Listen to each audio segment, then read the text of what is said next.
Hola, hola a todos. Bienvenidos, bienvenidas, bienvenides, como sea. Otra vez nos encontramos aquí en su podcast favorito, en su video semanal de Pregúntale a tu antropólogo. Sí, aplausos. El lugar donde hablamos de cosas que importan.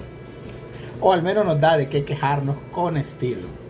Hoy vamos a mezclar dos mundos que parecen no tener nada que ver, el cual es el karate y Fortnite.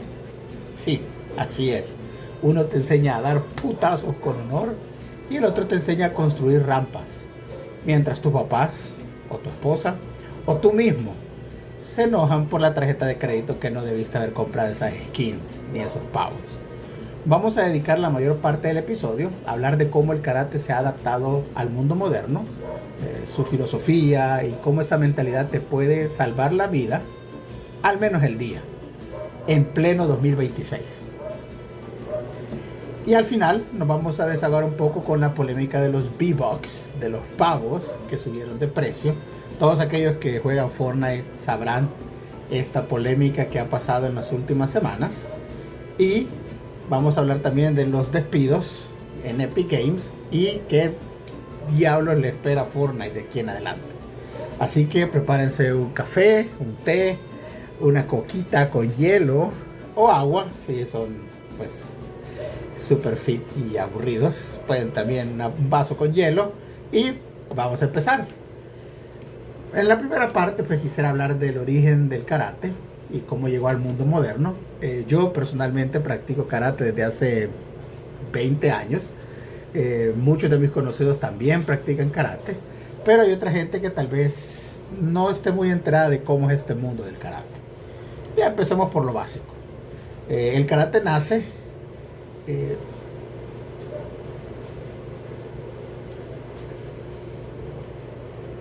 empecemos por lo básico.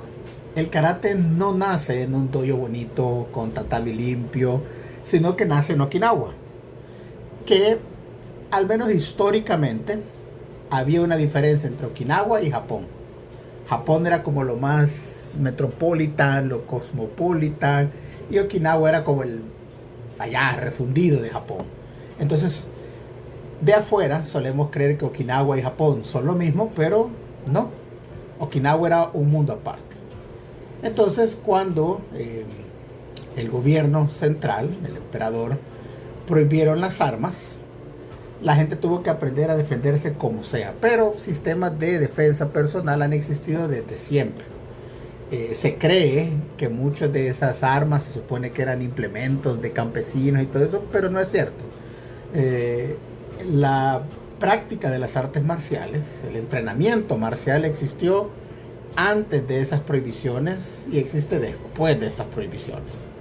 De hecho, una de las primeras de los primeros problemas que el karate enfrentó es que cuando Funakoshi lo lleva a Japón, como les digo, él era de Okinawa, muchas cosas tuvieron que japonizarse, es decir, tuvieron que hacerse más atrayentes para la gente en Japón, en la isla principal de Japón.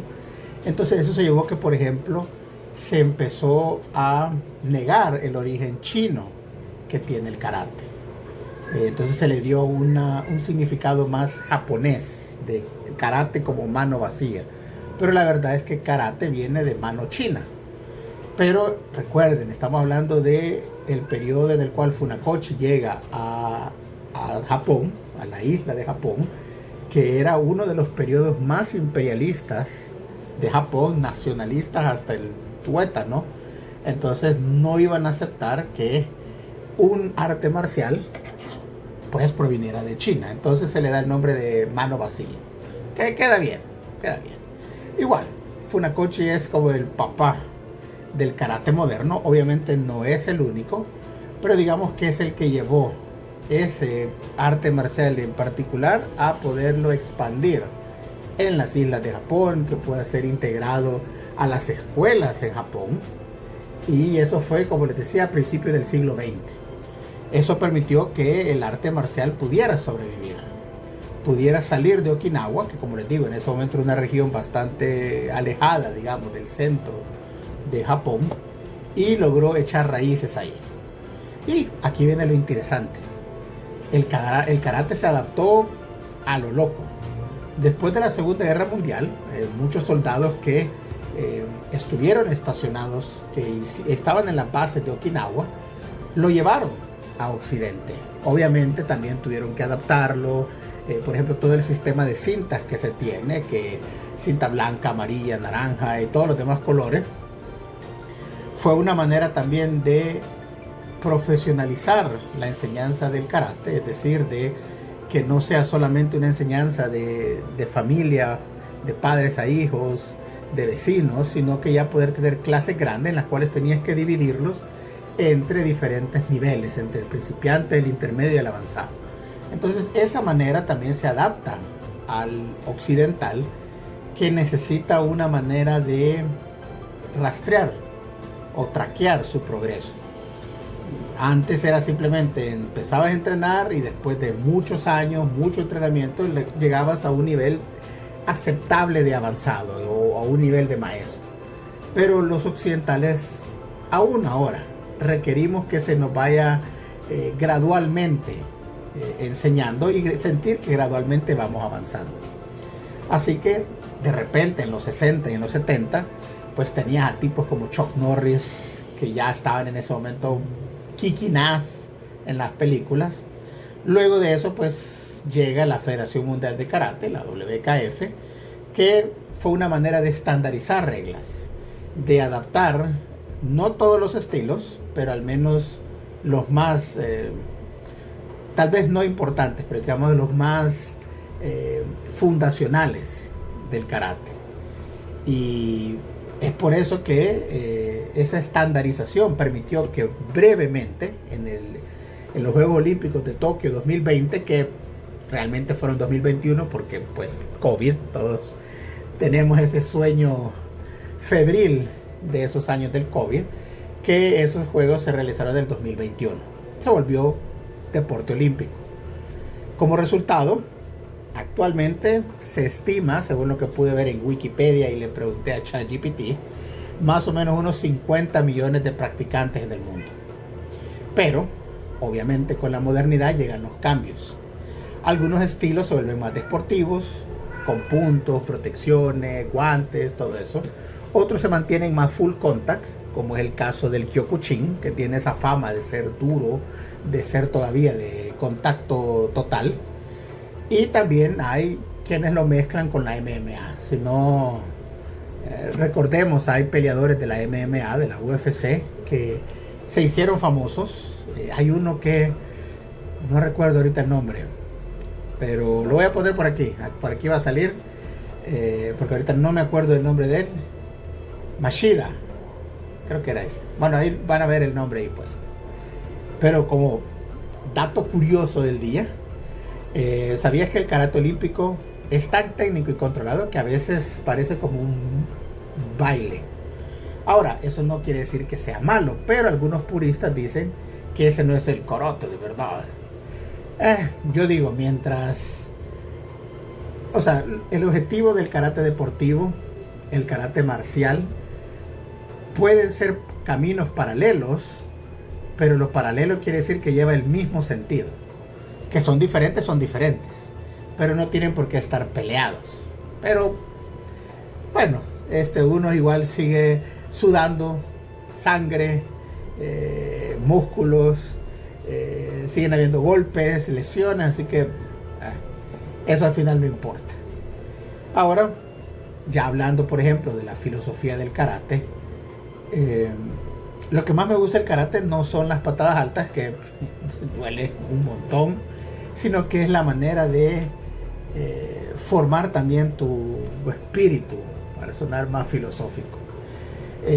Hay algo que se llama el Doyokun, que es como una especie como de los 10 mandamientos del karate, pero pues se oye más filosófico y sin tanta culpa como los mandamientos cristianos.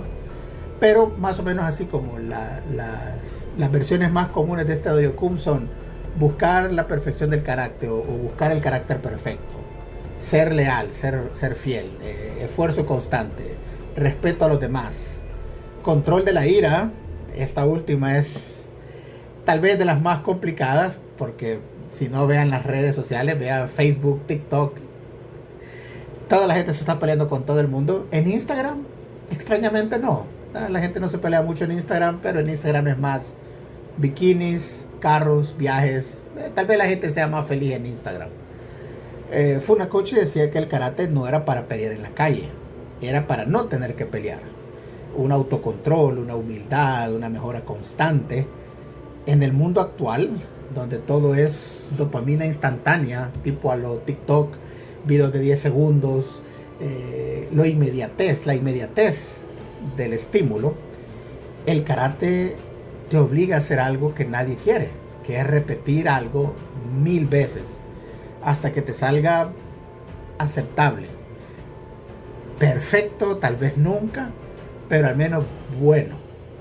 Y eso es repetir lo mismo una y otra vez.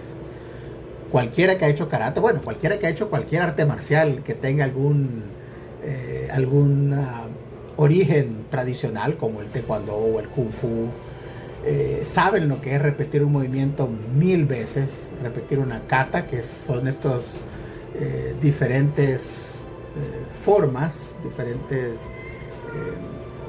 peleas coreografiadas, pero saben de que hacer una kata es repetirla 1000 veces.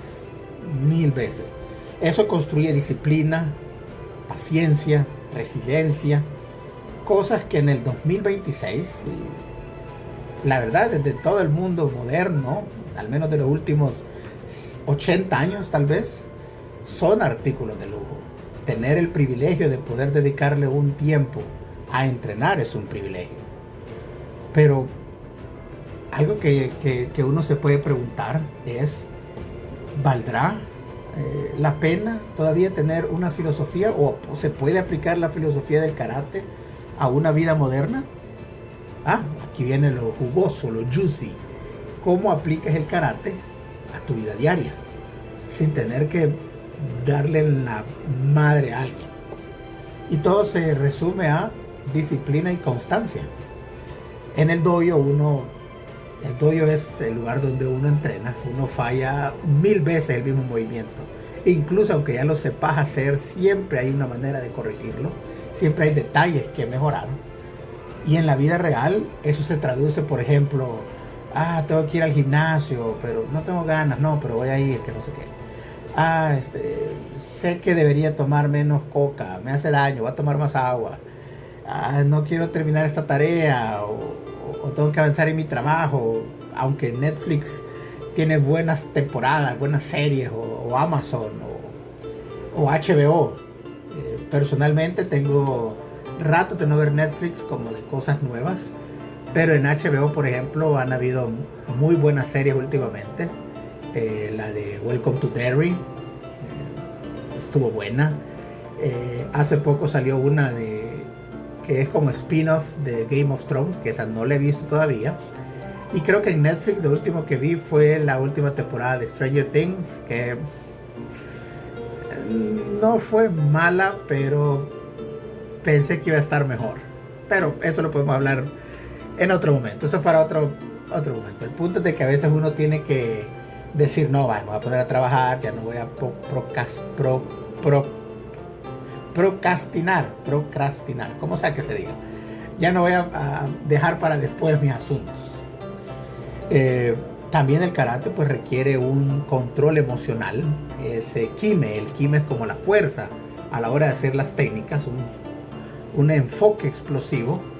También pues sirve para no contestarle a tu jefe cuando te dice algo que vos sabes que es una estupidez, o no contestarle a tu pareja cuando estás estresado, que no se merece nadie, que solo porque uno está estresado hablarle mal a otra persona.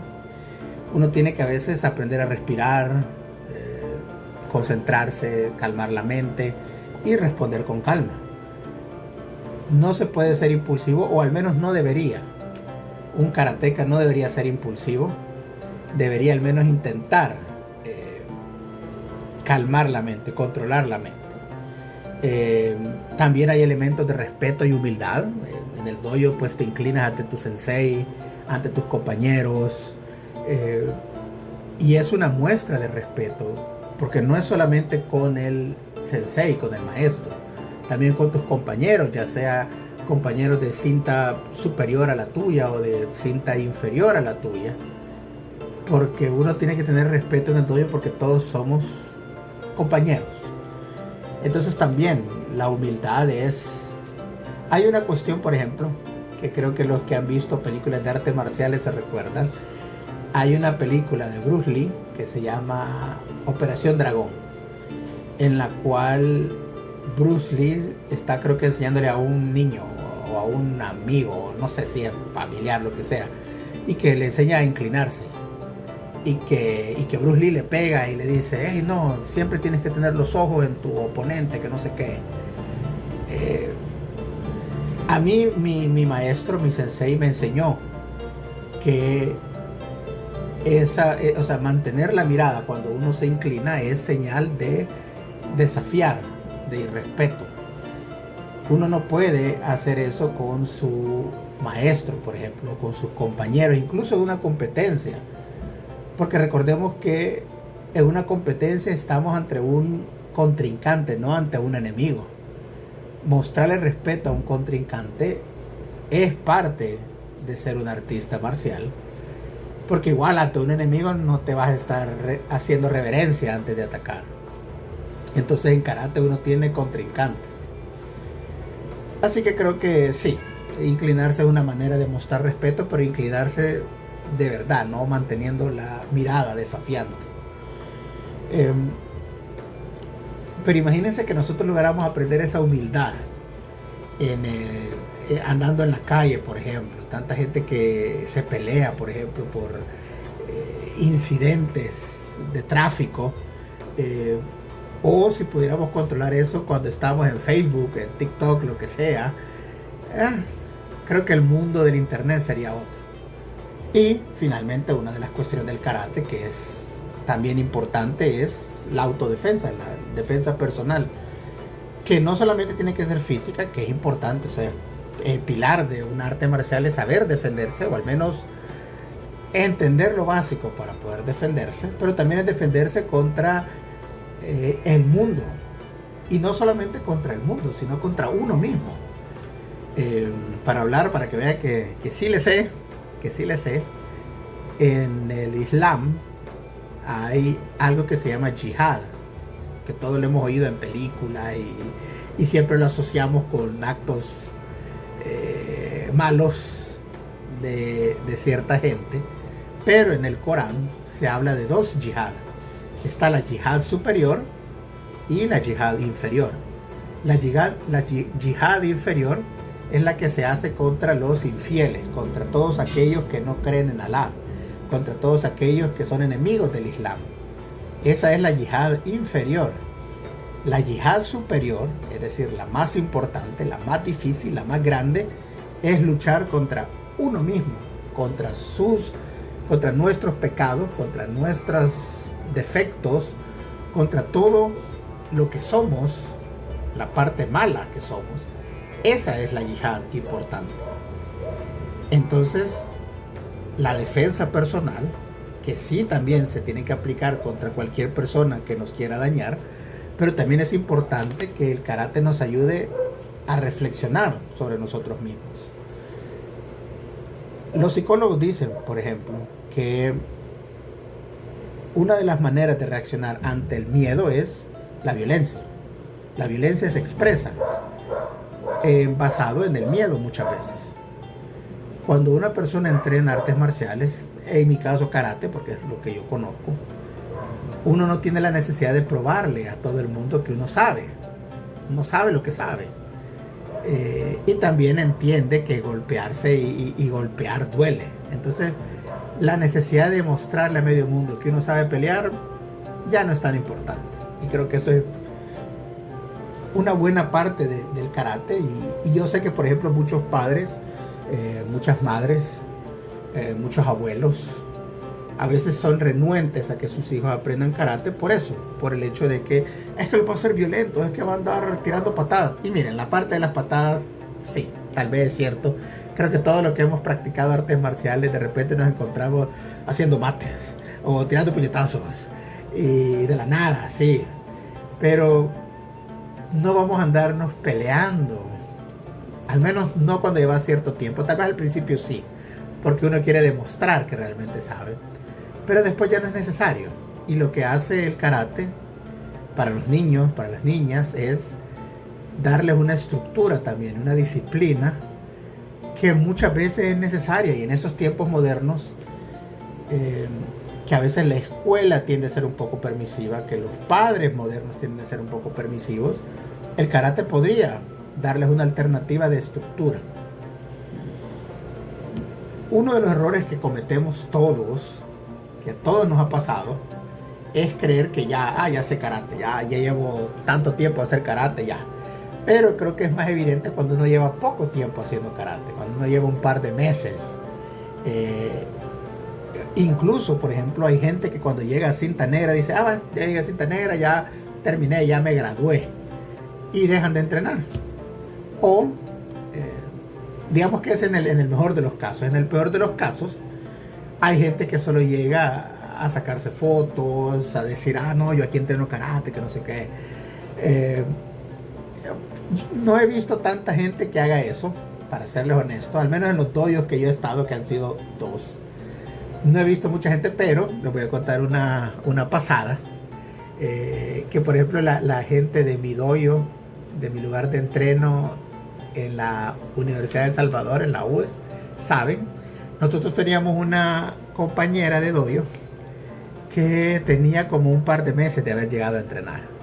Y ya había puesto, por ejemplo, en su perfil, amo karate. Y había puesto ahí un icono de un karateca. Y ponía frases que el karate, y a veces subía fotos en el tatami. Pero se lo juro que habrá llegado a entrenar 3 meses, tal vez. Y todavía, si ves su perfil, todavía dice algo de karate, aunque dejó de entrenarse años. Cosas que pasan. El karate realmente, como les digo, cuando me refiero a karate, acuérdense que me refiero a cualquier arte marcial, pero hablo del karate porque es lo que yo conozco. No lo puedes tratar como una moda, porque no vas a ver los beneficios que tiene. Y no hablo solo de beneficios filosóficos, como habíamos estado hablando hasta ahorita, sino que también hablamos de los beneficios físicos que puede tener. Y créanme que nos ha pasado a todos, pues, y duele más el ego que una patada mal dada. Y creo que eso es parte también de crecer en las artes marciales, es no dejar de entrenar en la medida de lo posible. Pues yo sé que a veces se interpone la vida, trabajo, obligaciones familiares, pero lo bonito del karate es que se puede retomar a cualquier edad. Hay mucha gente, por ejemplo, que cuando ya son adultos, cuando ya son mayores, a veces no quieren seguir entrenando, o sienten que ya no pueden empezar. Por ejemplo, gente que quisiera empezar a entrenar porque dicen, no, pero es que eso es para jóvenes. Y créanme que obviamente ayuda, físicamente ayuda a tu cuerpo a ser más joven, pero los beneficios del karate se sienten a cualquier edad. Aunque sea para cuestiones básicas como aprender a moverse, mantener cierta flexibilidad. El karate realmente es un camino de por vida. Ahora, creo que también es importante mencionar así rápidamente de cómo el karate también se adapta al deporte.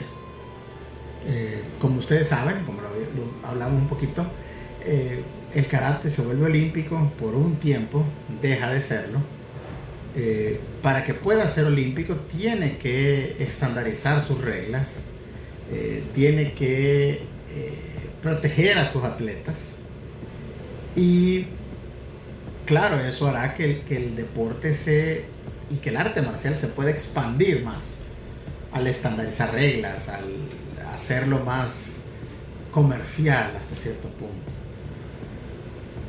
Uno de los peligros, fuera del debate de deporte versus arte marcial, uno de los problemas que tiene el karate actualmente, que es más marcado actualmente, pero no es un problema que viene de la modernidad exclusivamente, y es el hecho de los doyos. Hay un término en inglés que se llama McDoyo, que lo que hace es comparar a ciertos doyos de karate con las franquicias de McDonald's.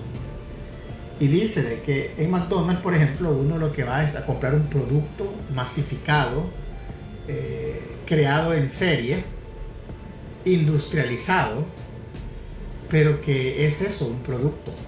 Compras, comes, te vas. No es una experiencia, no es una vivencia, es un producto. Y hay ciertos doyos que lo que les importa es ganar dinero, y con tal de ganar dinero, venden sus principios, venden sus grados. No sé, por ejemplo, aquí en mi país, en El Salvador, no sé qué tan común sea eso.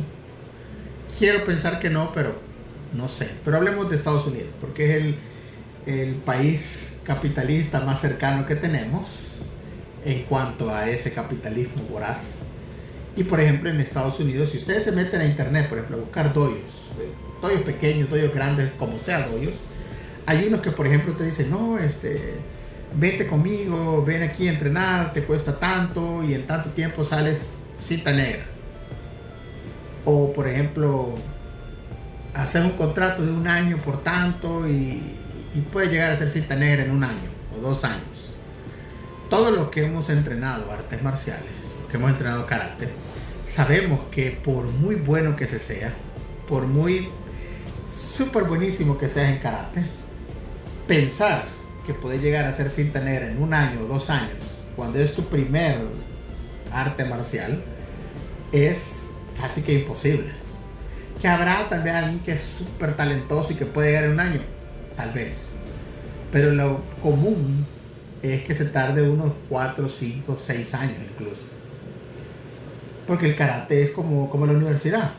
Por ejemplo, una licenciatura en teoría debería durar, en Estados Unidos dura como 4 años, aquí en mi país dura como 5, si es en la US pueden durar 6, 7, 8 años, pero el punto es de que hay una cantidad mínima de años que uno dice, ok, sí es una licenciatura.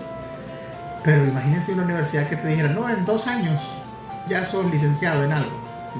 Sospechoso. Lo mismo un doyo que te promete llegar a ser cinta negra en tiempo récord, o un doyo donde estén más interesados en venderte cosas, en cobrarte cosas, que como les digo, o sea, no que un doyo no va a cobrar, obviamente de eso vive el maestro, pero deben haber cosas más importantes que el dinero, al menos en un arte marcial. Lo mismo que en un colegio, que en una universidad, y no quiere decir que no hayan universidades o colegios privados que sean buenos y que obviamente están basados en la ganancia, en tener ganancias, en ganar dinero. No quiere decir que por eso sean malos. Son lugares, universidades, como en este ejemplo, que son exigentes, que sus alumnos son buenos, a pesar de ser una entidad que gana dinero y que busca ganar dinero. Y también hay otras universidades donde lo que les importa es el dinero y sacan profesionales como que sacan camisas. Lo mismo un McDoyo. Sacan cinta negras como que son empanadas, como que son rellenos. No, lleva tiempo. Entonces siempre desconfío en un lugar que les promete resultados express, súper rapidísimos. Pero al final, en un mundo globalizado, capitalista, burgués, neoliberal, como sea que le quieran decir, incluso las artes marciales se convierten en un producto. Y como les digo, hasta cierto punto es entendible, porque también no podemos romantizar, por ejemplo, de que los doyos de antes no cobraran, por ejemplo, o que un doyo tradicional o un doyo en Japón de hace 100 años no cobrara. Claro, es cierto, muchos de esos maestros, su principal trabajo no era enseñar karate. El enseñar karate era una manera de tener prestigio, una manera de transmitir tus conocimientos, una manera de generar comunidad, pero también ganaban, también cobraban su enseñanza. Y yo no le veo nada malo a que un lugar cobre. El problema es cuando estamos hablando ya entonces de clientes y no de estudiantes. Y estamos hablando de producto y no de karate. Tiene que haber un balance y ese balance puede ser difícil. Ahora, les voy a contar mi experiencia personal. Yo, durante muchos años, durante todos mis años de universidad y mucho después de haberme graduado de la universidad, yo tuve la dicha de entrenar en un lugar que no me cobraba, porque en la Universidad de El Salvador la enseñanza del karate es gratis para los miembros de la comunidad universitaria, es decir, para estudiantes, para docentes, para gente de la comunidad universitaria. Entonces yo tuve la dicha, por ejemplo, de nunca se me cobró una mensualidad. Se me cobraban los exámenes, claro, pero eran tal vez 2 exámenes al año. Entonces yo nunca vi el karate como esa forma de ganar dinero, porque mi dojo tenía esa peculiaridad, ese privilegio, que no era un dojo de dinero. Luego también he tenido la dicha de entrenar en otro dojo que sí ya es pagado, pero tampoco siento que sea un producto. También he tenido la dicha de poder estar en un lugar que el arte marcial, el karate, todavía se sigue tratando como eso, como karate. Así que si usted está en un dojo, si está pensando entrar en un dojo, o si tiene a sus hijos en un dojo, revise cómo es el maestro, cómo es el sensei, cómo son las clases, qué importancia le dan al dinero, a los pagos, a comprar cosas, a venderte cosas. Porque como les digo, no estamos hablando que no deberían cobrar o que deberían regalar su trabajo, para nada. Un sensei bueno de karate al final es un profesional en lo que hace, que posiblemente tiene años, décadas de entrenar, que saben mucho, que han estudiado mucho, que han competido y han ganado mucho, no importa qué. O sea, en el sentido que hay maestros, por ejemplo, que han ido a muchos torneos y han ganado muchos torneos, y tal vez otros maestros que tal vez no han ido a tantos torneos, pero saben mucho de karate, saben mucho del cuerpo, saben mucho del ejercicio, saben mucho de la técnica.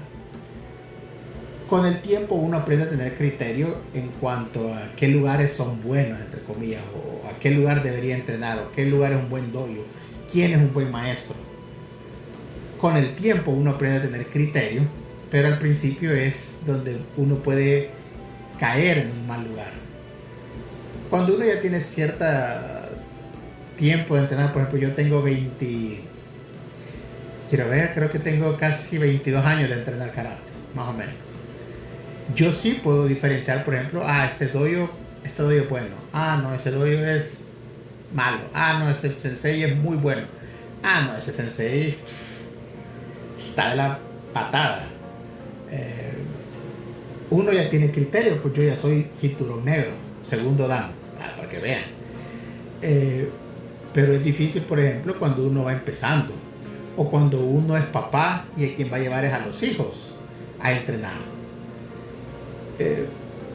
Al principio cuesta tener criterio, como les digo, cuesta, pero con el tiempo uno va agarrando esa habilidad para identificar un buen dojo, un mal dojo, un buen maestro, un mal maestro, un ambiente bueno, un ambiente tóxico. Pero lo importante es de que inicien o que continúen el camino. Ahora, eso no quiere decir que se van a andar cambiando de dojo cada año, pues, porque también hay gente que anda rebotando de un dojo a otro, de un maestro a otro, porque ahí vemos el caso en el cual el estudiante es el que ve al sensei como producto. Este sensei ya me enseñó lo que me puede enseñar, o este sensei ya aprendí lo que podía aprender de él, me voy con otro. Tampoco. Como mencionamos antes, uno de los mandamientos del Dojo-kun es la lealtad. La lealtad aplicada al karate es lealtad con tus compañeros, lealtad con tu maestro, con tu maestra, con tu sensei. Y como les digo, eso no es un cheque en blanco de que, no importa lo que mi sensei haga, yo siempre voy a apoyar. No. Es simplemente pagar la lealtad con lealtad. Si tu maestro es un buen maestro, si te cuida, si te guía, pues la lealtad hay que dársela también de regreso. Si un sensei no te cuida, si un sensei no te guía, si un sensei no te enseña, si un sensei te ve a ti como producto, ahí sí, tal vez sí es hora de cambiar de lugar. Pero como les digo, no es cambiar de lugar solo porque sí, solo porque, ya me enseñó lo que pueda, o ya es que este señor ya no puede, o esta señora ya no puede. No, no es eso. Son cosas que pasaban incluso antes, no son cosas de la modernidad, pero en estos tiempos modernos, como les decía al principio, que estamos hablando de los tiempos de la inmediatez, de la cero paciencia, de que quiero las cosas ya y los resultados ya. Tener constancia y lealtad a un lugar, a una persona, no digo que se vuelve más difícil, pero se vuelve más complicado. Y especialmente para las nuevas generaciones, por el mismo ambiente en el que crecen, quieren resultados ya. La inmediatez, por ejemplo, bueno, yo ya crecí con internet, pero por ejemplo, las generaciones anteriores que crecieron con cartas y comunicarse con alguien que vivía en otro país era escribir una carta y esperar semanas, meses a que te respondieran. Aprendían a esperar porque no había de otra. Pero ahora, por ejemplo, que vos le envías un correo o un mensaje a alguien y querés que inmediatamente te conteste. Queremos los resultados ya, queremos la información ya. Y lo malo es que cosas como el karate o como ir al gimnasio, como hacer ejercicio, los resultados no son ya. Toman tiempo, toman años incluso. Llegar a cinta negra toma años y aún llegando a cinta negra no has terminado.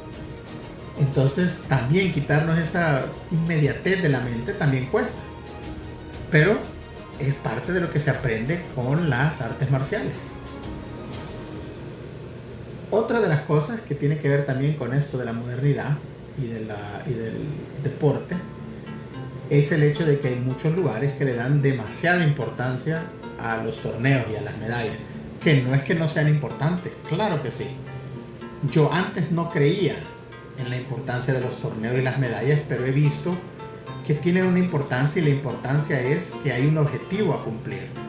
Voy a mejorar para este torneo. Quiero hacer mejor las cosas para este torneo. Lo que sí yo creo es que no puede ser tu objetivo principal. El objetivo principal siempre tiene que ser mejorar, siempre ser mejor, saber un poquito más, hacer las cosas un poquito mejor. Y que eso se pueda ver reflejado en un torneo, en una medalla, sí. Que no debería ser el objetivo principal de un dojo, no debería. Pero es importante. Entonces tampoco, si vamos a competir, si vamos a practicar o si nuestros hijos van a practicar karate, tampoco lo veamos como, no, veo que nunca gana, siempre va a los torneos y siempre le ganan. Sí, pero le gusta hacer karate, lo disfruta, le ha servido, se siente más sano, se siente mejor. Si es así, el hecho de que no haya ganado ni una medalla nunca en su vida y que nunca gane una medalla, no importa. Porque se siente bien entrenando, porque está mejorando su cuerpo, su mente, su espíritu, lo que sea. Entonces quiere decir que el objetivo de entrenar karate se está cumpliendo. Que no gane nunca un torneo, no importa. Si lo gana, qué bien. Pero si no lo gana, no importa. Porque el objetivo es entrenar, sentirse mejor, mejorar, ser una mejor persona o lo que sea el objetivo que tengas. Porque recuerden también que el entrenar, el competir, mejor dicho, el competir, también tiene una fecha de expiración. O sea, uno no puede ser un atleta de alto rendimiento a sus 40 años. Y sí, yo sé que van a decir, pero es que tal atleta tiene tantos años y sigue entrenando. Ok, hay casos especiales como todo en esta vida, pero la inmensa mayoría de personas, primero, que nunca vamos a ser atletas de alto rendimiento, y dos, no vas a ser atleta de alto rendimiento pasada cierta edad. ¿Eso quiere decir que vas a dejar de entrenar? Esperaría yo que no. Yo tengo 41 años, por ejemplo, y yo sé que mis tiempos de competir ya pasaron. Aún compito, pero obviamente es un objetivo más por mí mismo que por ganar. Pero sigo compitiendo porque me gusta, porque le veo lo divertido, porque me gusta la emoción y la presión de competir. pero ya no con el objetivo de, no, es que si no gano voy a dejar de entrenar. No, voy a seguir entrenando, gane o no gane. También, como les digo, porque ya soy cinta negra, ya tengo más de 20 años de entrenar, entonces para mí las medallas son algo extra. Y si no pueden ver atrás de mí, hay unas cuantas medallas que son recientemente. Tengo más en el otro cuarto, no tanto, pero tengo más en el otro cuarto. A mí me gusta, me divierte, me hace sentir bien cuando yo gano, cuando entreno y gano, cuando compito y gano. Pero me siento mejor cuando voy a entrenar. Y a veces uno va dolorido, a veces uno va y queda totalmente molido, pero sigue entrenando. Al final eso es lo importante y eso para mí es el objetivo del karate. Por ejemplo, en el trabajo, cuando te quieren pasar por encima, puedes usar un MAI, que es como, significa la distancia correcta y no dejar que te pasen por encima, no dejar que invadan tu espacio. Por ejemplo, en las relaciones, por ejemplo, de pareja, de familiares, con los hijos, con los padres. Qué bien poder usar un osae-uke, que es un bloqueo, un bloqueo verbal, antes que la discusión se prolongue o se extienda o se complique. En la salud mental, por ejemplo, el sanshin es la atención constante. Eso ayuda a estar en el presente y no vivir en el pasado o en el futuro. Miren, los seres humanos, para que vean que también sí les sea la de la antropología, los seres humanos somos seres sincrónicos. Es decir, somos seres que entendemos y el tiempo para nosotros es importante. Entonces, desafortunadamente, tenemos muy claro el pasado, el presente y el futuro. El problema es que el ser humano no puede vivir en los tres estados al mismo tiempo. Porque cuando vives en el pasado, en el presente y en el futuro a la misma vez, va a haber uno que va a sobresalir. Y si vives mucho en el pasado, te deprimes. Si vives mucho en el futuro, te da ansiedad. Aprender a estar en el presente. Hay un dicho, creo que budista, si no me equivoco. Lo pueden revisar. Que dice de que, por ejemplo, si algo no tiene solución, ¿para qué te preocupas? Y si algo tiene solución, ¿para qué te preocupas? Y el punto de eso es de que a veces nos ponemos sufrimos por cosas que no podemos cambiar. Sufrimos por cosas que sí podemos cambiar, pero tal vez no sabemos cómo o nos da miedo cambiarlas. Sufrimos por algo que se llama apego, que no dejamos soltar. Como les decía, ya si es lo que estamos hablando de artes marciales, podemos hablar también un poco de budismo. Para el budismo, el dolor, es decir, que nos golpeen las enfermedades, las tragedias, son inevitables. No podemos vivir en un mundo que no haya dolor. El sufrimiento es el dolor más allá del evento que lo causa. Es decir, por ejemplo, si a mí mi amigo me traiciona, en ese momento la traición me va a doler, porque en ese momento está pasando. Pero una vez pasó la traición y yo sigo sufriendo, yo sigo dolido con eso, ese sufrimiento. Si ya pasó, ya pasó. Claro, eso no quiere decir que lo vamos a perdonar. No quiere decir que no nos vamos a acordar, pero quiere decir que tanto de nuestro tiempo mental ocupa ese hecho. Vivir en el momento es importante y las artes marciales, el karate, sirven para eso. ¿Por qué? Cuando ustedes están haciendo kata o cuando ustedes están haciendo combate, que se llama kumite, uno tiene que estar en el presente y por unos minutos, en lo que dura lo que están haciendo, ya sea el combate o la kata, no pueden pensar en otra cosa. Porque cuando uno piensa en otra cosa, cuando uno se desconcentra es cuando uno se equivoca. En ese pequeño momento solamente importa lo que estás haciendo. Y poder aplicar eso a la vida diaria, no les digo que lo van a hacer siempre, porque es inevitable que uno a veces no piense en lo que me va a pasar mañana o en lo que me pasó antes. Por ejemplo, si sentís que te van a despedir del trabajo, es obvio que vas a estar pensando en si me despiden mañana y si me quedo sin trabajo. O si, por ejemplo, me di cuenta que mi novio o mi novia me fue infiel, claro que me voy a acordar de lo que me hizo antes. Pero tratar de que eso no controle tu vida y que el presente y darle la importancia que tiene el presente, creo que es algo que podríamos aprender del karate. Y como les digo, el resumen del karate se adapta a la modernidad. Mejor dicho, debería adaptarse a la modernidad sin perder su esencia. Sigue siendo una herramienta brutal para convertirse en la mejor versión de uno mismo o una mejor versión de uno mismo. Ya sea que compitas por una medalla, ya sea que solamente entrenes por salud, ya sea que entrenes porque te gusta el ambiente. La cuestión es seguir. Creo que la cuestión es seguir. Y eso creo que es muy importante.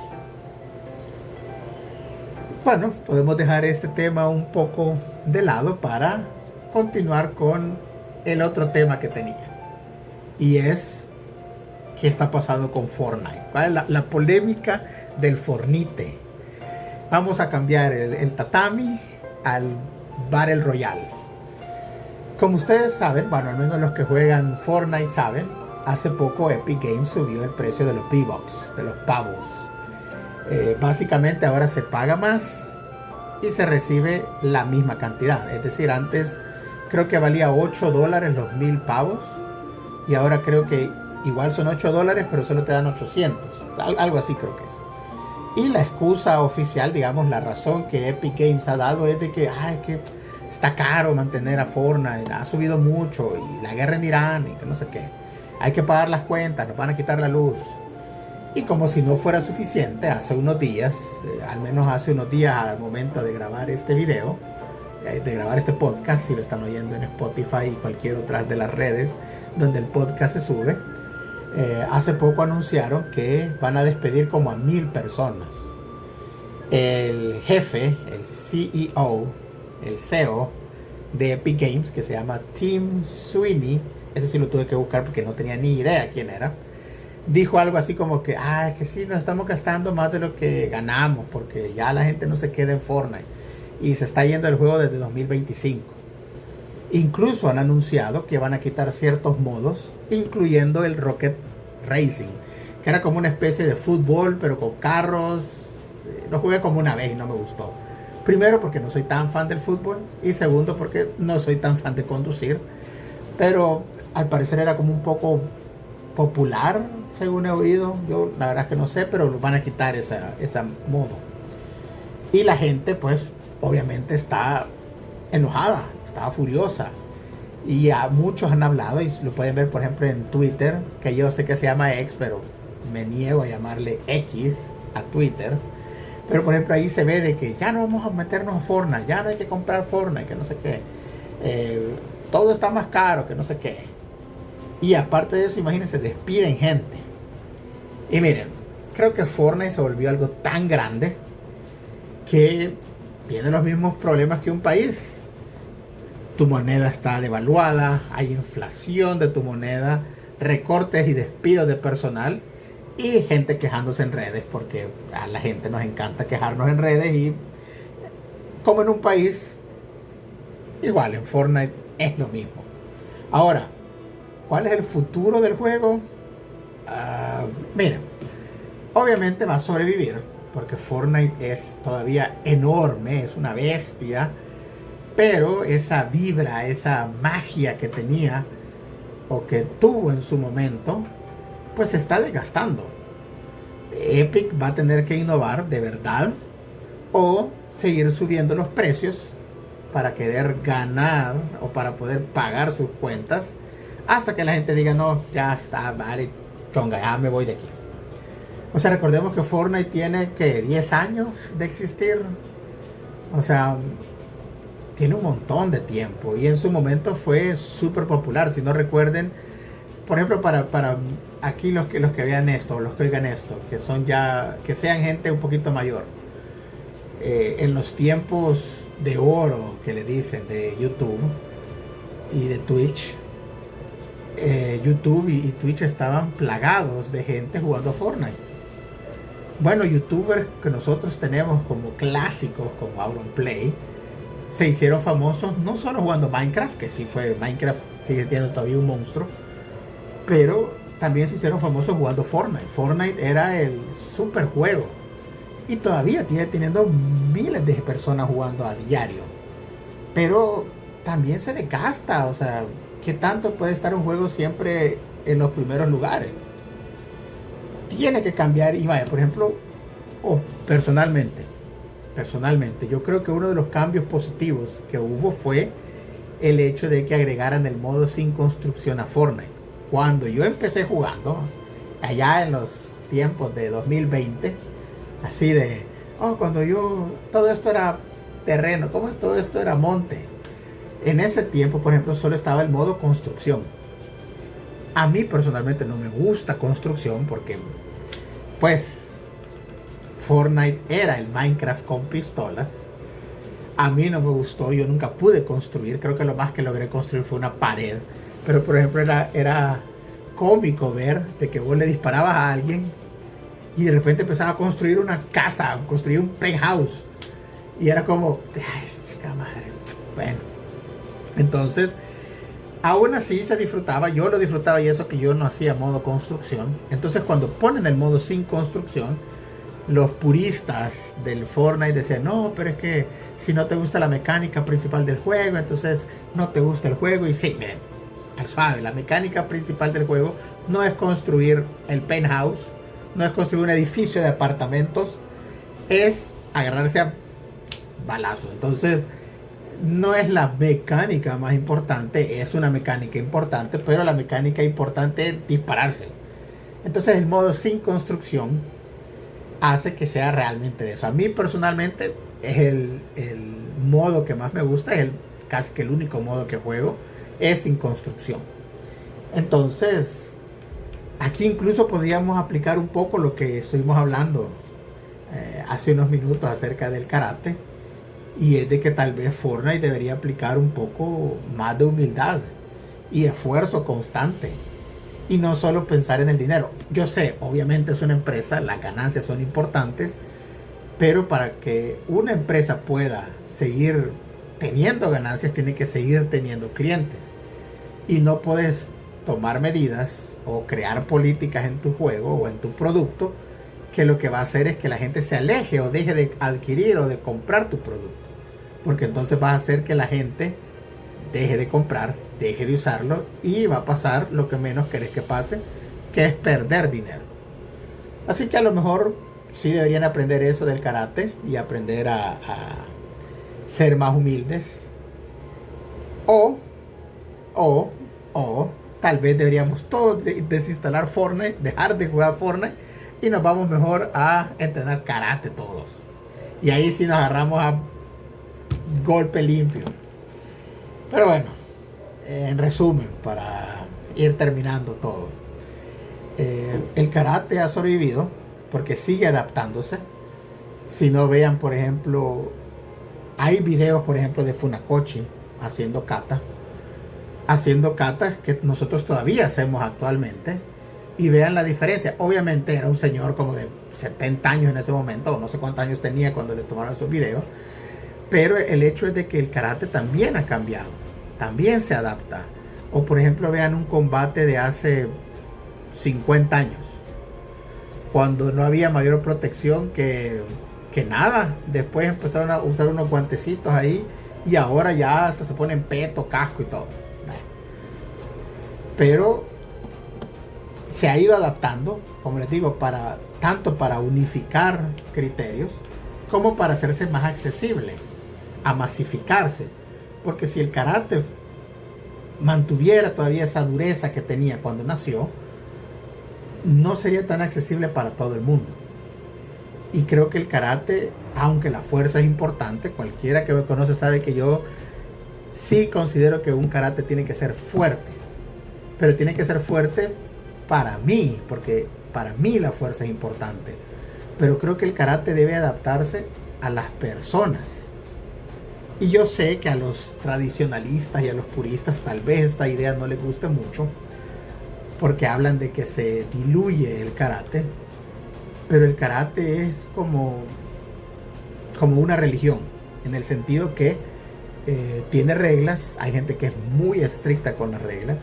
Hay otra gente que es más permisible con las reglas. Hay reglas fundamentales que no se pueden romper, pero hay reglas que uno entiende que en su momento tenían sentido, pero actualmente ya no.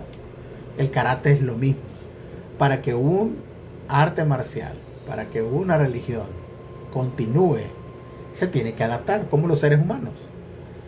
Para que vean que si le ponemos el toque antropológico a esto y vean que no es mentira.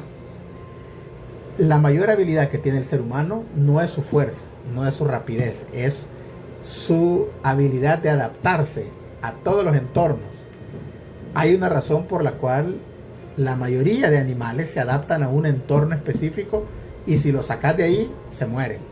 El ser humano ha logrado adaptarse a ambientes tan diferentes como el desierto, como los bosques, como las tundras, como los lugares fríos, como los lugares súper altos. El ser humano se adapta. Entonces, cualquier cosa que el ser humano haga y cree e invente, también tiene que adaptarse, porque si no se vuelve obsoleto. Y si no, se pierde, se muere, se olvida. Este mundo está lleno de distracciones y de consumismo. Y en ese mundo, el poder entrenar karate o el poder hacer algo que ocupe tu mente y que ocupe tu cuerpo, realmente es un oasis, es un privilegio también. Pero también, si lo vemos y tratamos de unir los dos temas del día de hoy, Fortnite también nos recuerda que incluso las compañías grandes pueden llegar a tener problemas de pagar la cuenta o de pagar recibos cuando la gente se cansa, cuando la gente se aleja, cuando la gente se desgasta de tu producto. Pero al final lo que importa es qué hacemos nosotros con eso. Considero yo, como les he dicho yo durante todo el video, yo puedo hablar de karate porque es lo que yo practico. Pero no me sorprendería que fuera la misma situación en todas las artes marciales. Artes marciales que nacieron en un punto histórico, que nacieron en un momento, en un lugar específico, y que para poder masificarse, para que nosotros sepamos que existen, tuvieron que adaptarse. Le pasó al karate, le pasó al taekwondo, le pasó al boxeo. Si no, miren, por ejemplo, hay videos que pueden buscarlo aquí en YouTube o donde sea, de cómo eran los combates hace 100 años de boxeo, cómo se paraban, cómo golpeaban, en qué consistía, cómo se medían los rounds. Si no mal recuerdo, y cualquiera que sabe de boxeo me puede corregir, si no mal recuerdo, antes no había ni siquiera límites de round, porque no había, solamente había uno. Te metías a pelear y duraba hasta que uno ya no pudiera levantarse. ¿Eran boxeadores maduros? Probablemente. ¿Podían boxear mucho tiempo? Lo dudo, porque después de tanto golpe, pues uno no queda muy bien de la cabeza. Pues ahora hay más protecciones, ahora los rounds tienen un límite de tiempo, hay un límite de rounds. Hay protecciones como guantes, como protectores bucales. Hay un referee, hay un doctor que se encarga de decir, no, este ya, aunque se paró, pero este ya no puede continuar. Entonces se adapta. Ahora, es inevitable que al adaptarse se pierdan cosas. Y yo sé que muchos tradicionalistas de las artes marciales no les gusta cuando su arte marcial tradicional se diluye. Pero y eso podría ser debate para otro momento. ¿Qué es un arte marcial tradicional? Podemos a veces saber lo que no es un arte marcial tradicional. Pero al final todos, ya sea la parte deportiva, la parte de combate, la parte de katas, la parte de formas, todo forma parte de un todo. Y el karate es más que la suma de sus partes. Obviamente hay cosas que tal vez nos puedan gustar más del karate. Por ejemplo, a mí me gusta más hacer kata que hacer kumite.